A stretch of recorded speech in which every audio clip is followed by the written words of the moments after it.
Hello, and welcome to my channel, Children's Stories by Walter Wallace. If you're new to the channel, welcome. We'll do a little recap of last week's episode, and if you're a returning viewer, you are in for a treat. So last week we talked about toilets not being scary, kind of a twofold message with that. One being the actual sound of the toilet maybe isn't as scary as we think, and the second, we really can overcome anything, overcome all of our fears. Today's lesson though, you're in for a real treat. We're going to talk about being on the playground, interacting with our peers, and playing at recess. For some of us, it might be the time of our lives. For others of us, maybe not so much fun after all. So we're going to read a little story, and if you're new to the channel, what we do, we read the story. I have a moment where we're going to pause. And when at that pausing point, you can choose to watch right through, or you can pause, and when we do pause it, you can talk with your parents, or with a teacher, or with other kids, and kind of discuss about the story. Maybe talk about what something to take away from, something to learn, something to grow with, and then we'll kind of go from there. But I know the story is what you're really here for, so let's just jump on in, and I'll talk at the end. Enjoy. Kids on the Playground by Walter Wallace. Recess can be one of the most thrilling parts of the day, since you get to play with friends and get a break from the classroom. Running outside to your favorite swing, basketball hoop, or playset can feel like such freedom. Personally, Foursquare was one of my favorites. So much competition, drama, and excitement to defend your square while taking out the leader. But for some kids, maybe recess isn't quite that fun. Let's imagine something for a moment. You're playing a game of basketball or tag with all of your friends. You're laughing, running, and sliding in order to not get tagged. Such agility and speed you have. Great job. One of the kids from your class named Simon walks over to you. He has his hands in his pockets and struggles to look at you since he's shy. "Hey, can I play with you?" he asks. "You have a game to play, and not much time to talk to Simon." "Not right now, but maybe later you can," you say to him. Simon walks away with his head down, while you continue your game, not giving any more thought about Simon. You had a blast during recess, and talked to your friends as you make your way back to class. Not everyone had such a great recess, though. Some of your peers were actually really sad and lonely during recess. Let's go back to the tag scenario and see if we can't look at this from a different perspective. "Hey, can I play with you?" he asked. You have a game to play, and not much time to talk to Simon. "Not right now, but maybe later you can," you say to him. Simon walks away with his head down and goes over to the swing by himself. Simon sits on it while watching his feet kick around the wood chip mulch. Simon watched you and your friends play tag for days, but was always too shy to ask you if he could join. Simon finally musters up the courage to ask you, but gets told no. Simon is crushed and feels lonely. He probably won't ask anyone to play with him for a while, since it took a lot of courage to ask you. So let's think for a moment about this. You had no way of knowing how Simon would feel by telling him no. You also had a very exciting game of tag to play.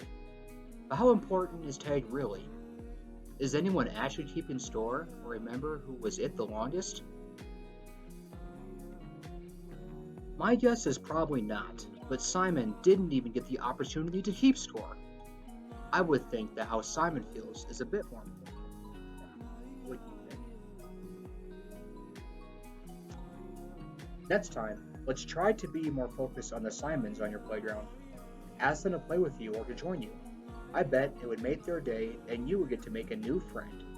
Here's a little something you can say to remind yourself to be more aware of the Simons when you're on the playground.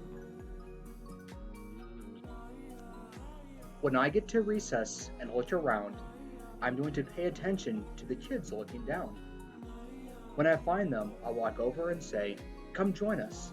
It'll make your day." So this would be a great time to pause. Like I mentioned earlier, you can pause the video and you can discuss with a parent or with a teacher, or just discuss with kids around you. If you're watching it by yourself, maybe take some notes. This would be a great time to journal or color or use art, make a song to express yourself and kind of, something to take away from. So when I wrote this, there's kind of two main takeaway points. If you found more, that's great. That's awesome. This is a story for you as well. So kind of the first one is maybe a little more obvious. Let's just try to not exclude anybody. If you see some kids playing by themselves, or see some kids who are always picked last in dodgeball or whatever at recess, invite those kids. Let them play with you. You might find they have a little more to offer than what meets the eye. So, invite those kids in and let them play. The second thing, big lesson I want to take away is let's try to have some empathy. Let's take something from their point of view. You know it's the Simons. I know you know who the Simons are. And if you are a Simon, this is also an opportunity for you to use your voice. Stand up for yourself. Speak up. If you want something, if you want to play with kids at recess, you got to ask. They aren't always going to know what you want to do. Maybe they think you want some alone time. So if you do want to play tag, go over and ask. Or just jump right in and play. That's okay too. So let's think about it from Simon's point of view. And Simon, it should be anybody. It could be anybody's name really. But, if they're sitting by themselves, they're playing all alone, or they get told, no, you can't play with us, it probably makes them feel, kind of bad. You might feel a little lonely, a little bit sad. And even when you're playing a fun game, like tag or Foursquare or dodgeball, let's try to get too caught up in the moment. Try to kind of pay attention to what's going on around you. Pay attention to those kids who aren't playing with anybody, who have no one to play with, who have no one to talk to. And kind of think about it from their point of view. How would that feel if that were you? If someone told you, no, you can't play with us, you need to go swim by yourself. I'm willing to bet most of us probably wouldn't enjoy that too much. So let's just no one's mad, no one's in trouble. Let's just kind of let's think about that. Let's think about what his point of view could be or her point of view and get them involved. So in this videos too, I always kind of like to have a call to action. So it's great to read these stories and to reflect on them, but I really think that's kind of pointless unless we're going to do something about it.